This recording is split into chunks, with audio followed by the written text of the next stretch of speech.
Hello' everyone, আপোনালোক সকলোলৈকে আমাৰ মাইণ্ড পাৱাৰ টিমৰ ফালৰ পৰা সকলোলৈকে শুভেচ্ছা জ্ঞাপন কৰিছোঁ, ধন্যবাদ জ্ঞাপন কৰিছোঁ। সঁচাকৈয়ে আমি আদৰ্শ বিদ্যালয় যিসকল অভিভাৱিকাই আমাৰ এই অনুষ্ঠানটো আয়োজন কৰাৰ ক্ষেত্ৰত তেওঁলোকে যি উদ্যোগ লৈছিল, সঁচাকৈয়ে তেওঁলোকক শলাগিব লাগিব।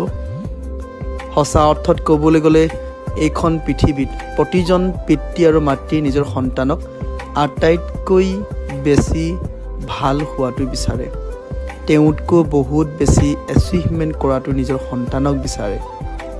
সেই গতিকে আদৰ্শ বিদ্যাপীঠৰ প্ৰতিজন অভিভাৱকে বিদ্যালয়ৰ অধ্যক্ষ বাইদেউ, বিদ্যালয়ৰ শিক্ষক শিক্ষয়িত্ৰী সকলোৰ লগত আলোচনা কৰি আমাৰ অনুষ্ঠানটো আয়োজন কৰিবলৈ তেওঁ আগবাঢ়ি আহিছিল সকলোৱে। আৰু সেই মৰ্মে আমি বিদ্যালয়ত উপস্থিত হৈছিলোঁ। তেওঁলোকৰ বিদ্যালয়ৰ আমাক যিদৰে আদৰণি জনাইছিল, সঁচাকৈ আমি মোহিত হৈছিলোঁ, খুব ভাল লাগিছিল। আৰু লগতে এটা কথা নিশ্চিতভাৱে সকলোকে আমি জনাবই লাগিব, যিহেতু প্ৰতিখন বিদ্যালয়ৰ এটা চিক্ৰেচি মেইনটেইন তেওঁলোকে কৰে।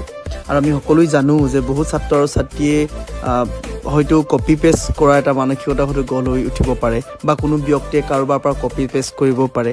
গতিকে আমি সেই কপি পেষ্টটো আমি দৰাচলতে আমি গুৰুত্ব দিব নালাগে। We should not give attention there. আমি অ'ন ক্ৰিয়েশ্যন, আমি কি কৰিব পাৰিছোঁ নিজে, আমি সেইটো আমি ছাত্ৰ ছাত্ৰীসকল আমি শিকাইছোঁ। আৰু আমি প্ৰতিজনে শিকিব লাগিব, কাৰণ আমি যদি কাৰোবাৰ পৰা যদি কপি কৰোঁ, সেই কপি কিন্তু দীৰ্ঘদিন কিন্তু কাম নকৰে। গতিকে নিজৰ টেলেণ্ট ইউজ কৰি পেলাই, নিজৰ অ'ন স্কিল ডেভেলপ কৰিবৰ কাৰণে আমি সকলোৱে সাধ্যানুসৰি আমি চেষ্টা কৰিবলৈ, নিজৰ টেলেণ্ট ইউজ কৰি পেলাই, নিজৰ মাইণ্ড পাৱাৰ ইউজ কৰি পেলাই আমি আগবাঢ়ি যাব লাগিব।